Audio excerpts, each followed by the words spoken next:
Class 9 के जितने भी बच्चे हैं एक बार सभी लोग सभी को शेयर कर देंगे।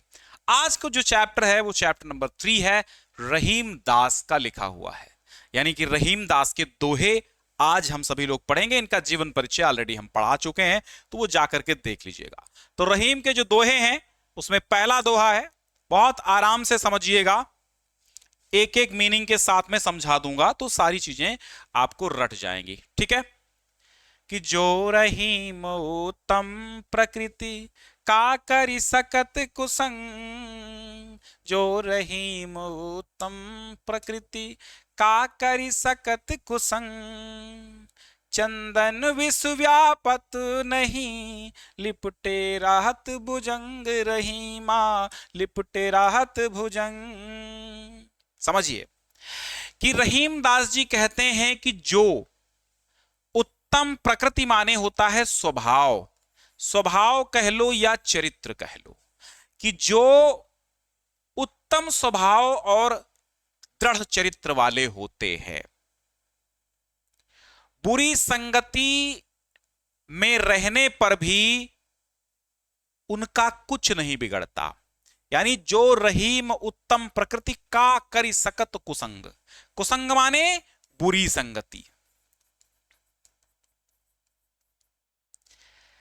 कि जो व्यक्ति उत्तम चरित्र वाले उत्तम स्वभाव वाले होते हैं उनका कुसंगति कुछ बिगाड़ नहीं पाती, बुरी संगति में रहने पर भी उनके चरित्र में विकार उत्पन्न नहीं होता। सीधा सा अर्थ है कि जो व्यक्ति उत्तम चरित्र वाले होते हैं उनका कुसंगति कुछ भी बिगाड़ नहीं सकती। जैसे चंदन में विष व्याप्त नहीं होता, भुजंग माने होता है सर्प, जैसे चंदन में सर्प लिपटे रहते हैं परंतु उसमें विष व्याप्त नहीं होता है, ठीक उसी तरह उत्तम चरित्र वाले व्यक्ति यदि बुरी संगति में पड़ भी जाते हैं तो बुरी संगति का असर उन पर नहीं होता है। अब यहां पर अगर बात करें काव्यगत सौंदर्य की, तो जो भैया रस है यहां पर शांत है, और शांत रस पूरे दोहों में है। और छंद अगर आपसे पूछ ले तो छंद है यहां पर दोहा, और अगर आपसे पूछ ले अलंकार है तो अलंकार लगभग दृष्टांत अलंकार आपको देखने को मिलेगा, दृष्टांत अलंकार देखने को मिलेगा। दृष्टांत अलंकार क्या होता है? जिसमें बिंब प्रतिबिंब का भाव होता है, एक लाइन को दूसरी लाइन के माध्यम से समझाया जाता है, ठीक है। कहते हैं जो रहीम माने रहीम लिखा तो लिखिएगा रहीम दास जी कहते हैं कि जो व्यक्ति उत्तम चरित्र वाले होते हैं कुसंगति उनका कुछ भी बिगाड़ नहीं सकती, क्योंकि चंदन में सर्प लिपटे रहते हैं परंतु चंदन में उनका विष व्याप्त नहीं होता, ठीक है। अगला समझो कि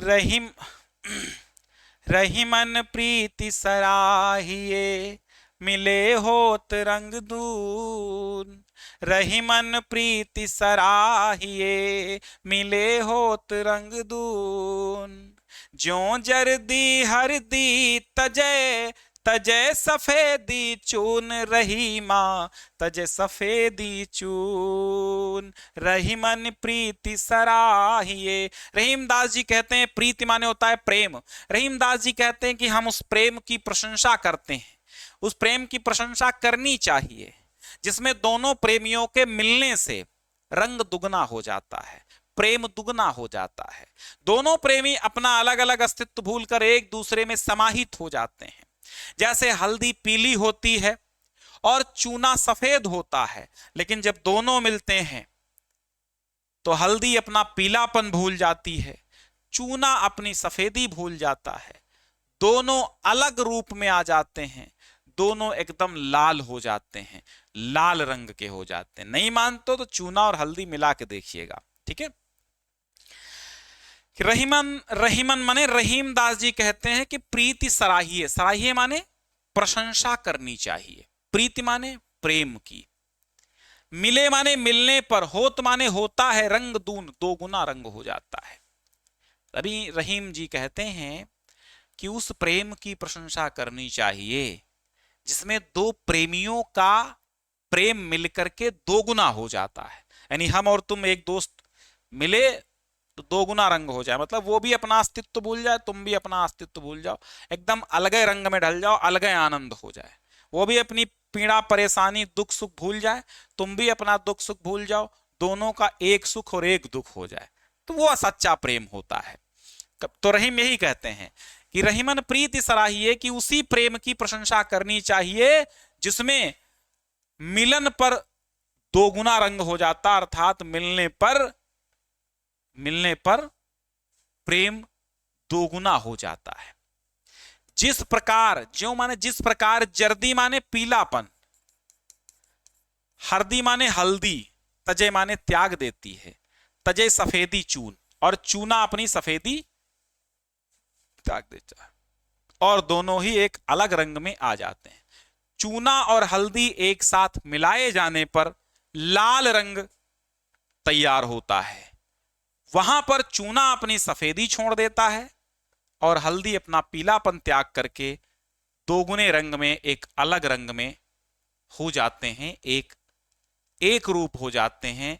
चूना अपनी सफेदी छोड़ देता है, हल्दी अपना पीलापन छोड़ करके एक रूप हो जाते हैं, दोनों का एक नया रंग बनता है, लाल रंग बनता है। तो आप सीधा सा लिखेंगे, रहीमदास जी कहते हैं कि मैं उस प्रेम की प्रशंसा करता हूं, या उस प्रेम की प्रशंसा करनी चाहिए जिसमें दो प्रेमियों के मिलने पर रंग दोगुना हो जाता है। दोनों प्रेमी अपना अलग अलग अस्तित्व भूलकर एक दूसरे में समाहित हो जाते हैं। जिस प्रकार हल्दी पीली होती है और चूना सफेद होता है, दोनों मिलकर के एक नया रूप लाल रंग बना देते हैं। हल्दी अपना पीलापन त्याग देती है और चूना अपनी सफेदी त्याग देता है, दोनों एक रूप हो जाते हैं। भाषा की अगर बात करें तो पूरे भाषा, जो रहीम की भाषा है वो ब्रज भाषा है। रहीम की भाषा क्या है? रहीम की भाषा ब्रज भाषा है भाई, रहीम की भाषा ब्रज भाषा है। और रहीम की अगर ये छंद पूछे तो छंद इसका दोहा है।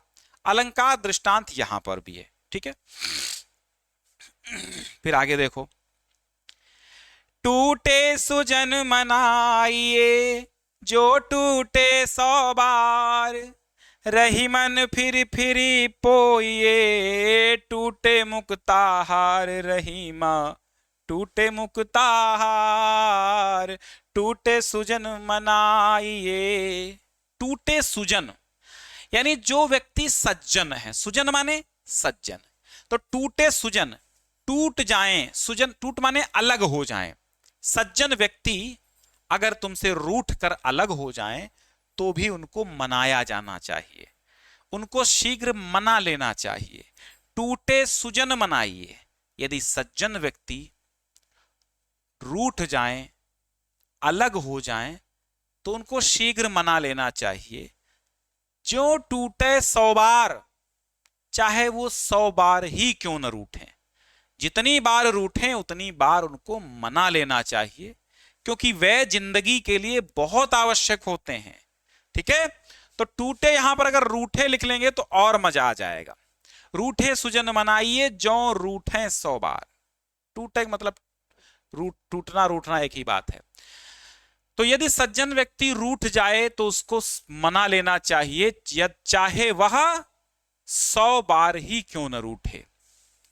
रहीमदास जी कहते हैं कि फिर माने बार बार, पोइए माने पुहिए, पोइए माने संजो कर रखिए, पिरोइए, पोइए माने पिरोइए, ठीक है। टूटे मुक्ताहार, मुक्ताहार माने मोतियों की माला,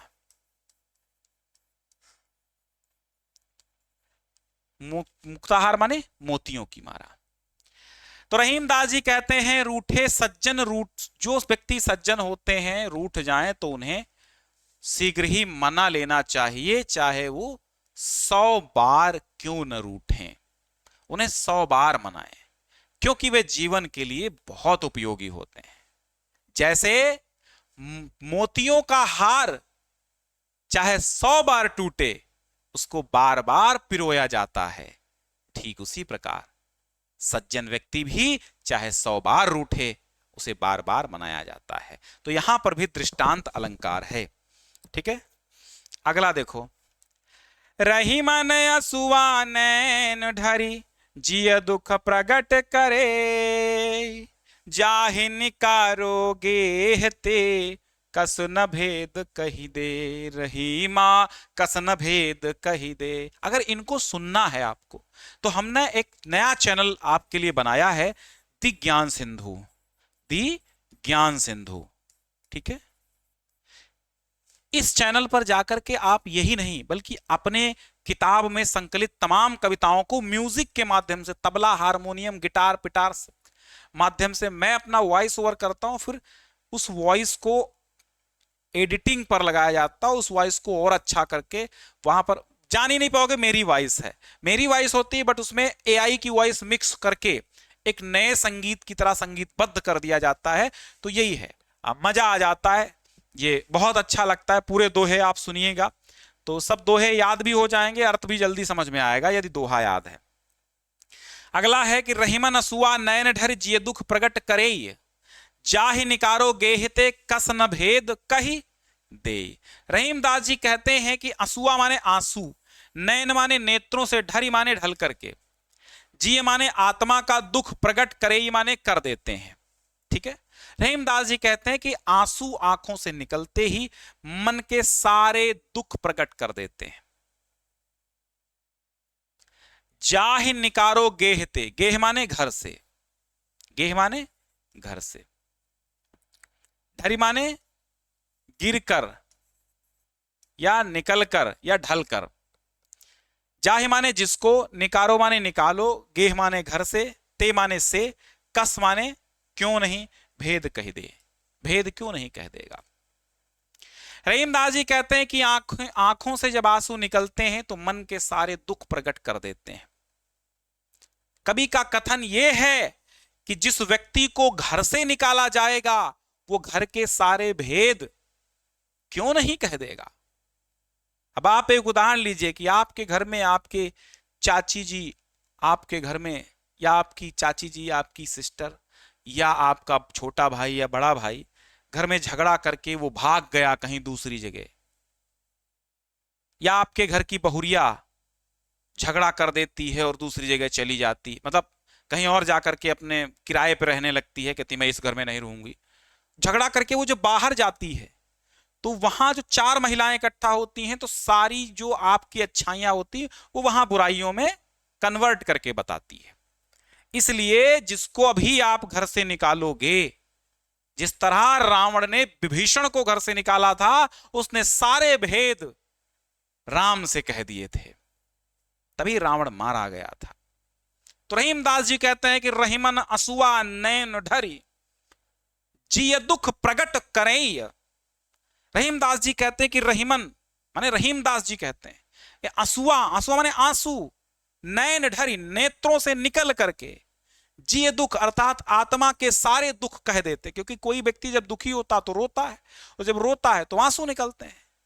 तो रहीमदास जी कहते हैं कि नेत्रों से आंसू ढल करके निकल करके सारा भेद मतलब आत्मा का दुख प्रकट कर देते हैं। और जाहि निकारो गेहते, जिसको भी आप घर से निकालोगे वो सारे भेद खोल देगा, वो भेद क्यों नहीं कह देगा। दृष्टांत अलंकार यहां पर भी है, ठीक है, और वही बाकी रसछंद अलंकार सब वही हैं।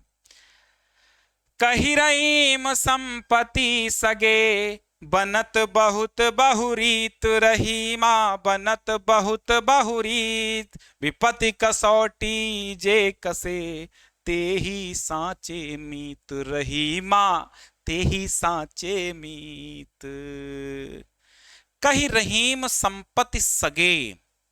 रहीमदास जी कहते हैं कि जब व्यक्ति के पास संपत्ति होती है व्यक्ति के पास, तो तमाम लोग उसके सगे संबंधी बन जाते हैं।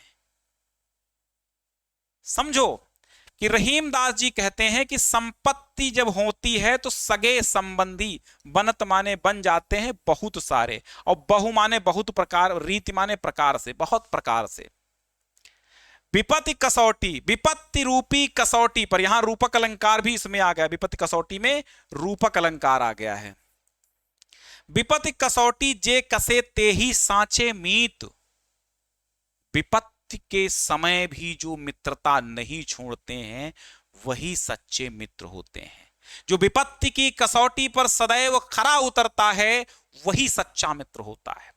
रहीमदास जी क्या कहते हैं कि कही रहीम संपत्ति सगे बनत बहुत बहुरीति। रहीमदास जी कहते हैं कि जब व्यक्ति के पास संपत्ति होती है तो अनेक लोग अनेक तरह से तरह तरह के सगे संबंधी बन जाते हैं। विपत्ति कसौटी जे कसे ते ही सांचे मीत, जो विपत्ति की कसौटी पर खरे उतरते हैं, यानी जो विपत्ति में आपका साथ देते हैं वही सच्चे मित्र होते हैं। यहां पर जो शांत रस है, अलंकार यहां पर रूपक अनुप्रास है, बदल गया है। ठीक है, आगे देखिए, चाल परे जल जात बही तजमीनन को मोह रहीमा, तजमीनन को मोह रहीमनु मछरी नीर को तऊ न छाड़े छोह रहीमा, तऊ न छाड़े छोह। कि जाल परे, जाल के पड़ने से, भाई देखिए पानी तालाब में भरा हुआ है, इसमें मछलियां हैं, ठीक है, इसमें मछलियां हैं, इसमें बहुत सारी मछलियां हैं, और यहां से जाल जब पड़ता है, जाल कैसा होता है आप जानते हैं, तो जाल जब पड़ता है तो जाल परे जल जात बही, जब जाल पड़ता, अनुप्रास अलंकार है यहां पर देखो, जाल पड़े जल जात बही, जल माने पानी, जात माने जाता है, बही माने बह। जब तालाब में सरोवर में जाल डाला जाता है तो जल तो बह जाता है। तजी माने त्याग कर, तजी माने त्याग कर, मीनन माने मछलियों का, मीनन माने मछलियों का मोह। जब सरोवर में जाल पड़ता है तो पानी मछलियों का मोह त्याग कर बह जाता है, सारी मछलियां उस जाल में फंस जाती हैं। लेकिन मछली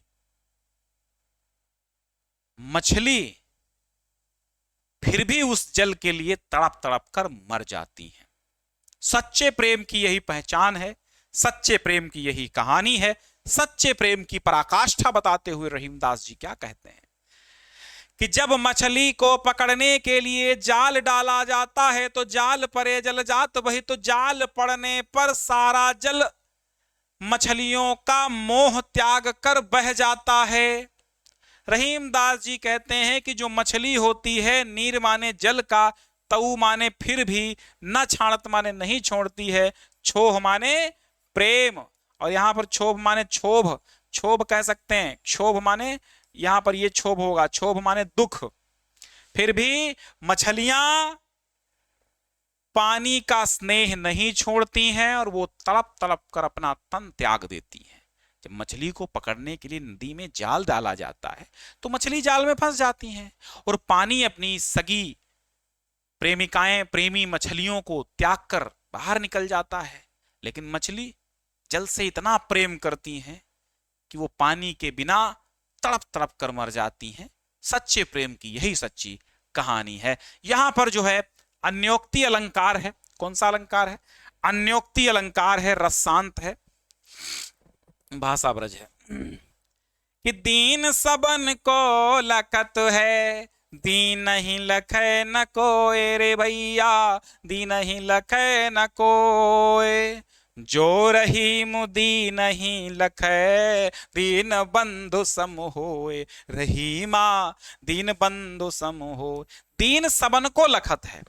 रहीमदास जी कहते हैं कि जो दीन व्यक्ति होता है, गरीब व्यक्ति होता है, निर्धन व्यक्ति होता है, दीन माने निर्धन, गरीब, तो दीन सबन को लखत है। निर्धन व्यक्ति तो सबको देखता है, दीन ही लखई न कोई, सबको देखता है, अर्थात सबकी ओर सहयोग की भावना से देखता है कि ये हमारा मदद कर देंगे, कल ये कर देंगे, वो कर देंगे, सबकी ओर मुंह ताकता है निर्धन व्यक्ति। लेकिन दीन ही लखय न कोई, निर्धन व्यक्ति को कोई नहीं देखता। दीन माने निर्धन, लखत माने देखता है, लखय माने भी देखता है। दीन सबन को लखत है। दीन दुखी व्यक्ति, निर्धन व्यक्ति तो सबकी ओर देखता है, सबकी ओर सहायता की दृष्टि से देखता है। दीन ही लखई न कोय, परंतु दुखी व्यक्ति को, निर्धन व्यक्ति को कोई नहीं देखता है। और जो रहीमदास जी कहते हैं कि जो व्यक्ति दीन ही लख है, जो व्यक्ति निर्धनों को देखता है, निर्धनों की मदद करता है, दीन बंधु सम होए, वह दीन बंधु अर्थात भगवान के तुल्य होता है, वो भगवान के तुल्य होता है। क्या कहते हैं कि निर्धन व्यक्ति सबको देखता है, सभी के सहयोग की अपेक्षा करता है, सभी को सहयोग देता भी है। इसके विपरीत गरीब की ओर कोई नहीं देखता है, कोई उसका ध्यान नहीं देता है, सब उसकी उपेक्षा करते हैं। जो लोग गरीब को देखते हैं अर्थात उनसे प्रेम करते हैं, उनका सहयोग करते हैं, वे दीन के बंधु होते हैं अर्थात भगवान के समान होते हैं। समझ में आई बात? क्लियर? एकदम राइट। लाइक करते रहो भाई। कि प्रीतम छवि नैनन बसी, पर छवि कहां समाए महिमा, पर छवि कहां समाए। भरी सराय रहीम लखी, पथिक आप फिर जाए, हो पथिक आप फिर जाए। प्रीतम छवि नैनन बसी, प्रीतम माने प्रियतम, छवि माने, छवि माने चित्र, पर माने दूसरे की, छवि माने चित्र। कि रहीमदास कहते हैं कि मेरे नेत्रों में तो परमात्मा रूपी जो प्रियतम है उन्हीं का छवि है, उन्हीं का चित्र समाया हुआ है। प्रियतम छवि नैनन बसी, पर छवि कहां समाए। और मेरे नेत्रों में तो परमपिता परमेश्वर ईश्वर की छवि बसी हुई है, दूसरे की छवि कहां उसमें समा सकती है। ठीक उसी प्रकार भरी सराय रहीम लखी, रहीमदास जी कहते हैं लखी माने देख कर, पथिक माने राहगीर, आप माने अपने आप, फिर माने वापस, फिर माने वापस, जाए माने चला जाता है। रहीमदास जी कहते हैं कि मेरे नेत्रों में परमात्मा की छवि बसी हुई है, दूसरे की छवि के लिए मेरे नेत्रों में कोई जगह नहीं है। यदि कोई सराय यात्रियों से भरी हुई है तो पथिक उसमें स्थान नहीं पाता है और वो स्वयं ही लौटकर दूसरी जगह चला जाता है। यहां पर भी दृष्टांत अलंकार है। ठीक है, कहते हैं प्रियतम न छवि नयनन बसी, पर छवि कहां समाए। मेरे नेत्रों में तो प्रियतम परमपिता परमेश्वर की छवि बसी हुई है, दूसरे की छवि कहां समा सकती है। क्योंकि सराय जब भरी, सराय मतलब होटल कह सकते हो, है ना, होटल जो रेस्टोरेंट होते हैं जहां पे रुका जाता है रात, तो भरी सराय रहीम लख पथिक आप फिर जाए। कहते हैं भरी हुई सराय, सराय यदि भरी हुई है तो रहीमदास जी कहते हैं कि उसको देखकर स्थान ना पा करके राहगीर पथिक अपने आप ही वापस चला जाता है। अगला देखो कि रहीमन धागा प्रेम का, मत तोड़ो चटकाए रहीमा, मत तोड़ो चटकाए। टूटे से फिरी ना जुरे, जुरे गांठ परी जाए रहीमा, जुरे गांठ परी जाए। एक बार शेयर कर दो भाई, कितने लोग जुड़े हो? हाँ, शेयर करते रहो। देखो अकेले के लिए ना देखो यार, ठीक है। रहीमदास जी कहते हैं कि रहीमन धागा प्रेम का, मत तोड़ो चटकाए, कि प्रेम रूपी धागे को चटका कर मत तोड़ना। जिस प्रकार धागा एक बार टूट जाता है, टूटने के बाद नहीं जुड़ता है, और अगर जुड़ भी जाता है तो गांठ पड़ जाती है। ठीक है, रहीमदास जी कहते हैं कि जो प्रेम का धागा है, रूपक अलंकार यहां पर भी है। रहीमदास जी कहते हैं कि जो प्रेम का धागा है उसको बड़ी आसानी से, सहजता से मत तोड़ो, क्योंकि धागा जैसे एक बार टूट जाता है तो जुड़ता नहीं है, और जुड़ जाता है तो भी उसमें गांठ पड़ जाती है। उसी प्रकार प्रेम का संबंध अगर है, किसी का संबंध है, रिलेशन है, रिश्तेदारी है, तो उसको आसानी से मत तोड़ो, क्योंकि एक बार रिश्तेदारी अगर टूट गई तो फिर जुड़ती नहीं है, और अगर जुड़ती है तो दिल में मैल जरूर रह जाता है, गांठ जरूर पड़ जाती है। बात समझ में आई? हाँ, तो ये ऐसा ही लिख देना, कोई दिक्कत नहीं है। कदली सीप भुजंग मुख, स्वाति एक गुण तीन रहीमा, स्वाति एक गुण तीन, जैसी संगति बैठिए तैसो ही गुण तीन। समझो, कदली माने केला, सीप माने सीप जो समुद्र में पाई जाती है, और भुजंग मुख माने सर्प, सर्प का मुख। ठीक है। स्वाति नक्षत्र की बूंद होती है, स्वाति नक्षत्र होता है, एक होती है स्वाति नक्षत्र, उसकी बूंद तो एक होती है, लेकिन उसके गुण तीन होते हैं। ठीक है। स्वाति नक्षत्र में बरसने वाली जल की बूंदें तो एक जैसी ही होती हैं, जैसी किसी और नक्षत्र में बरसती हैं बूंदें, वैसी स्वाति नक्षत्र में बरसती हैं। तो रहीमदास जी क्या कहते हैं कि स्वाति नक्षत्र में बरसने वाली जो बूंदें होती हैं वो तो एक जैसी होती हैं, लेकिन उनके गुण जो हैं वो अलग अलग पाए जाते हैं, गुण उनके बदल जाते हैं। ठीक है। अगर वही बूंद केले में पड़ जाती है तो कपूर बन जाती है, वही बूंद अगर सीप में पड़ जाती है तो मोती बन जाती है, और वही बूंद अगर भुजंग यानी सर्प के मुख में पड़ जाती है तो वो मणि बन जाती है। बूंद एक ही है, एक ही प्रकार की है और जल की ही बूंद है, लेकिन वो अलग अलग स्थानों में पड़ करके अलग अलग रूप में बन जाती है। तो आप भी एक ही हैं, यह आप पर लागू है, आप भी एक ही हैं। जहां जहां बैठोगे, जैसी संगति बैठिए वैसो ही फल दीन। जैसी जैसी संगति में बैठते जाओगे वैसे वैसे गुण तुम्हारे अंदर आते जाएंगे। तुम अकेले ही हो, बूंद तो एक ही है, एक जैसी बूंद है, लेकिन वो अलग अलग स्थानों पे गिरती है तो अलग अलग टाइप की मुद्रा बनाती है, अलग अलग टाइप का रूप बनाती है। तुम भी अकेले हो। सिगरेट पीने वालों के बगल में बैठोगे तो धुआं से मजा आएगा, कहोगे लाओ एक पी के देखते हैं। मिठाई बनाने वाली की दुकान पे बैठोगे तो मिठाई खाने को मिलेगी, दर्जी की दुकान पे बैठोगे तो कपड़े सिलने को मिलेगा, मधुशाला के बगल में बैठोगे तो शराब पीने का मन करेगा। जैसी संगति में बैठोगे, साधुओं की संगति में बैठोगे तो भजन गाओगे, गुंडों की संगति में बैठोगे तो तलवारें चलाओगे, बंदूकें चलाओगे। तो संगति है साहब, संगति अगर बुरी हुई तो वो आपको अवनति की ओर ले जाएगी, संगति अगर अच्छी हुई तो आपको उन्नति की ओर ले जाएगी। वो आप पे डिपेंड करता है कि आप क्या बनना चाहते हैं। सर कदली सीप भुजंग मुख, स्वाति एक गुण तीन। स्वाति नक्षत्र में बरसने वाली जल की बूंदें तो एक जैसी होती हैं, परंतु उनके गुण अलग अलग हो जाते हैं, संगति के अनुसार बदल जाते हैं। वही बूंद अगर केले पर गिरती है तो कपूर बन जाता है, वही बूंद अगर सीप में गिरती है तो मोती बन जाता है, और वही बूंद अगर सर्प के मुख में गिरती है तो वही विष बन जाती है और मणि भी बन जाती है।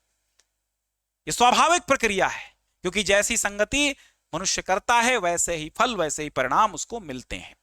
ठीक है। जैसी संगत बैठिए तैसो ही फल दीन।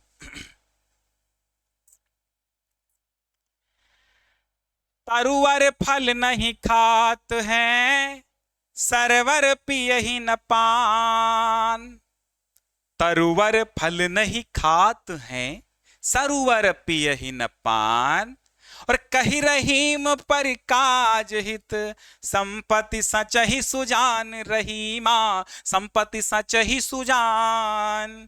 तरुवर फल नहीं खात है। तरुवर माने वृक्ष, वृक्ष कबहु नहीं फल भखें, नदी न संचय नीर। परमारथ के कारणे साधुन धरा शरीर। एक ही बात है कि तरुवर फल नहीं खात है, वृक्ष कभी भी अपने फल नहीं खाता है। सरोवर, सरोवर माने सरोवर, पिए, पान माने जल, और सरोवर कभी भी अपना जल स्वयं नहीं पीता है। रहीमदास जी कहते हैं पर काज माने दूसरों की भलाई के लिए ही, पर काज हित माने, पर माने दूसरों के, काज माने कार्य के, हित माने भलाई के लिए, दूसरों की भलाई के लिए संपत्ति संचय माने इकट्ठा करते हैं, संपत्ति इकट्ठा करते हैं कौन? सुजान माने सज्जन। सज्जन व्यक्ति हमेशा दूसरों की भलाई के लिए संपत्ति संचित करते हैं। संचय माने संचित करते हैं। कभी भी वृक्ष कभी भी अपने फल नहीं खाते हैं और सरोवर कभी भी अपना पानी स्वयं नहीं पीता है। फल और जल का उपयोग तो सदैव दूसरे ही करते हैं। इसी प्रकार सज्जन व्यक्ति की जो संपत्ति होती है वो परोपकार के लिए होती है। सज्जन व्यक्ति अपनी संपत्ति का संचय परोपकार के लिए करते हैं। रही मन देखी बड़ेन को लघु न दीजिए डार्क। रही मन देखी बड़ेन को लघु नहीं दीजिए डारी। रही माँ लघु नहीं दीजिए डारी। जहां काम आवे सुई कहा करे तरवारी। रही माँ कहाँ करे तरवारी। रहीमदास जी कहते हैं कि बड़े लोगों को देखकर लघु माने छोटों को नहीं डालना चाहिए, क्योंकि जहां पर सुई का काम होता है वहां तलवार काम नहीं कर सकती। अंडरस्टैंड? जरा तलवार से कोई कपड़े सिल के दिखाएगा सर? नहीं ना। तो रहीमन देख ही बड़े इनको। रहीमदास जी कहते हैं कि बड़े लोगों को देखकर छोटों का निरादर नहीं करना चाहिए। अगर आपके सब दोस्त बड़े बड़े हैं, आप भी बड़े हैं, तो गरीबों का, छोटों का, दलितों का, दलित व्यक्तियों का। दलित व्यक्ति वो व्यक्ति होता है जिसको दबाया गया हो। दलित कोई कास्ट नहीं है। दलित व्यक्ति उस व्यक्ति को भी कह देंगे जो दबाया गया होगा बड़े लोगों के द्वारा। तो रहीमदास जी कहते हैं कि बड़े लोगों को देखकर छोटों का कभी निरादर नहीं करना चाहिए, उनका भी साथ कभी नहीं छोड़ना चाहिए, क्योंकि छोटे लोगों के साथ के कारण ही प्रधानमंत्री बनते हैं लोग। छोटे लोग वोट ना दे तो क्या वो प्रधानमंत्री बन पाएंगे? हैं? तो रहीमदास जी कहते हैं कि कभी भी बड़े लोगों को देखकर छोटे लोगों का निरादर नहीं करना चाहिए, उनका भी साथ कभी नहीं छोड़ना चाहिए, क्योंकि जिस स्थान पर सुई काम आती है उस स्थान पर तलवार काम नहीं कर सकती। इसलिए छोटी और बड़ी सभी चीजों को साथ में रखना चाहिए, क्योंकि समय आने पर सब अलग अलग तरीके से अलग अलग जगहों पर काम करते हैं। अनुप्रास और दृष्टांत अलंकार यहां पर भी है। यों रहीम सुख होत है बढ़त देख निज गोत। रहीमा बढ़त देख निज गोत। ज्यों बड़री अखियाँ निरखी आखिन को सुख होत। रहीमा आखिन को सुख होत। रहीमदास जी कहते हैं यों रहीम सुख होत है बढ़त देख निज गोत। रहीमदास जी कहते हैं कि जिस प्रकार अपनी बड़ी बड़ी आंखों को देखकर आंखों को बड़ा सुख मिलता है, उसी प्रकार प्रत्येक व्यक्ति को अपने परिवार को बढ़ता हुआ देखकर प्रसन्नता होती है। उसे समृद्ध देखकर अपार सुख का अनुभव होता है। ठीक है, समझ में आई बात? भाई आई हो तो लाइक कर दो। पसीना उसीना बह रहा है, नहीं जाड़े में देखोगे तुमको थोड़ी पसीना आएगा, हमको तो ऑलरेडी गर्मी मारा। यो रहीम सुख होत है बढ़त देख निज गोत्र। ज्यों बड़री अखियां निरख आखिन को सुख होत। बड़री माने बड़ी। ज्यों बड़री अखियां निरख आखिन को सुख हो। दृष्टांत अलंकार यहां पर भी कहते हैं जैसे अपनी बड़ी बड़ी आंखों को देखकर आंखों को सुख मिलता है, वैसे ही प्रत्येक व्यक्ति को अपना गोत्र माने परिवार को बढ़ता हुआ देखकर सुख मिलता है। ठीक है, तो गोत्र माने यहां पर लिख लो गोत्र, यानी कि गोत्र। गोत्र माने होता है परिवार। ज्यों बड़री, बड़री माने बड़ी बड़ी आंखें, निरख माने देखकर आंखिन को सुख होत। यहां पर भी दृष्टांत अलंकार है। ठीक है, यों रहीम सुख होत है बढ़त देख निज गोत्र। ज्यों बड़री अखियां निरख आंखिन को सुख। ज्यों जैसे बड़ी बड़ी आंखें देखकर आंखों को बड़ा सुख होता है रूपात सोक्ति के कारण, उसी प्रकार अपने गोत्र को देख करके व्यक्ति को बड़ा प्रसन्नता होती है बढ़ता हुआ। रही मन ओछे नरन ते तजो बैर अरु प्रीत। रही मन ओछे नरन ते तजो बैर और प्रीत। रही माँ तजो बैर और प्रीत। काटे चाटे स्वान के दुहु भांति विपरीत। रही माँ दुहु भांति विपरीत। ओछे माने होता है नीच, नीच तुच्छ कह सकते हो, दुष्ट कह सकते हो, सब कह सकते हो। रहीमदास जी कहते हैं नरन माने लोग, नर यानी मनुष्य, ते माने से, तजऊ माने त्याग दो, बैर माने शत्रुता, प्रीति माने प्रेम। रहीमदास जी कहते हैं कि ओछे व्यक्तियों से न शत्रुता रखना अच्छा होता है न मित्रता, उनसे बैर और प्रीति दोनों त्याग देनी चाहिए। ठीक है, रहीमदास जी कहते हैं कि ओछे व्यक्तियों से बैर और प्रीति दोनों त्याग देना चाहिए, क्योंकि स्वान माने होता है कुत्ता हिंदी में, अंग्रेजी में हंस।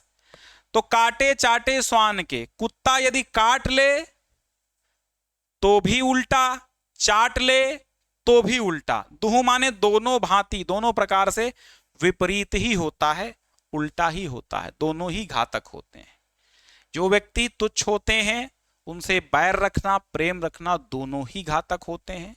कुत्ता चाहे काटे चाहे चाटे, दोनों बातें बुरी हैं, दोनों बातें विपरीत हैं। काट लेने पर घाव की पीड़ा हो जाएगी, मृत्यु हो जाएगी, चाट लेने से शरीर अपवित्र हो जाएगा।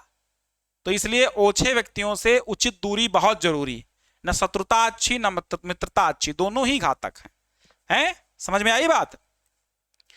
यहां पर भी दृष्टांत अलंकार है कि रहीमदास जी कहते हैं ओछे माने तुच्छ व्यक्तियों से, संकीर्ण स्वभाव वाले व्यक्तियों से बैर और प्रेम दोनों ही त्याग देना चाहिए, शत्रुता और मित्रता दोनों ही त्याग देना चाहिए, क्योंकि कुत्ते के चाटने और काटने दोनों ही बातें बुरी होती। कुत्ते के काटने और चाटने दोनों ही बातें, कुत्ते का काटना और चाटना दोनों ही बातें विपरीत होती हैं, दोनों ही बातें बुरी होती हैं। क्योंकि कुत्ता काट लेगा तो घाव होकर के मर जाओगे, आदमी व्यक्ति मर जाता है, और कुत्ता यदि चाट ले तो शरीर अपवित्र हो जाता है। इसलिए कुत्ते से दूरी बहुत जरूरी है। तो ये जो संकुचित स्वभाव वाले व्यक्ति, इनको कुत्ता कहा है। जो नीच स्वभाव वाले व्यक्ति हैं, तुच्छ व्यक्ति हैं, उनको रहीमदास जी ने कुत्ता कहा। कि जैसे भैया कुत्ता काट ले चाहे चाट ले, दोनों भांति वही प्रॉब्लम है। उसी तरह नीच व्यक्तियों से न मोहब्बत अच्छी है न नफरत अच्छी है, अलग रहो, ना उनसे हमारी बैर है न प्रीति है। ठीक, तो आशा करते हैं आपको ये कंप्लीट चैप्टर समझ में आया होगा। अब आपको यहां पर कुछ लिखने उखने की जरूरत नहीं है, सब समझ में आ गया होगा। पद्यांश आधारित प्रश्नोत्तर आते हैं, व्याख्या समझ में आएगी तो सारे के सारे उत्तर लिख देंगे। वही पूछेगा अलंकार कौन सा है, तो अधिकांशता यहां पर दृष्टांत अलंकार है ना। जैसे इसमें दृष्टांत है, इसमें दृष्टांत है, जहां जहां ज्यों आ गया है लगभग दृष्टांत है ना। यहां जहां काम आवे सुई तलवार, ये भी दृष्टांत अलंकार है। प्रीतम छवि नयन बसी, मैंने बता दिया है ना दृष्टांत कहां कहां है। ठीक है, तो आज के लिए भैया काम हो चुका है। क्लास 9th की प्लेलिस्ट बनी हुई है, जाकर के पढ़ लो। मीराबाई का, कबीर का, सबका चैप्टर में पढ़ा चुका हूं, आराम से पढ़ लो। पीडीएफ चाहिए तो डिस्क्रिप्शन में पहली लिंक से डाउनलोड कर लो। व्याख्या की होगी तो मिल जाएगी, नहीं तो चरित्र चित्रण उसकी जीवन परिचय को तो मिल ही जाती है। ठीक है, अब ये तो बुक से ही पढ़ाया तो इसकी क्या होगी पीडीएफ। बाकी आप ज्ञानसिंधुclasses.com पर जाएंगे तो मिल जाएगी, नहीं पीडीएफ मिलेगी तो पढ़ने को मिल जाएगा आपको। तो भैया ऐसा करते हैं कि एक बार लाइक कर दो, शेयर कर दो, सब्सक्राइब कर लो। रेगुलर क्लासेस चलती हैं शाम को 5 बजे, शाम को 5 बजे आपको देखना है। सप्ताह में 2-3 क्लासेस जरूर चलती हैं, तो शाम को 5 बजे जरूर देखना कि आपकी कौन सी क्लास है।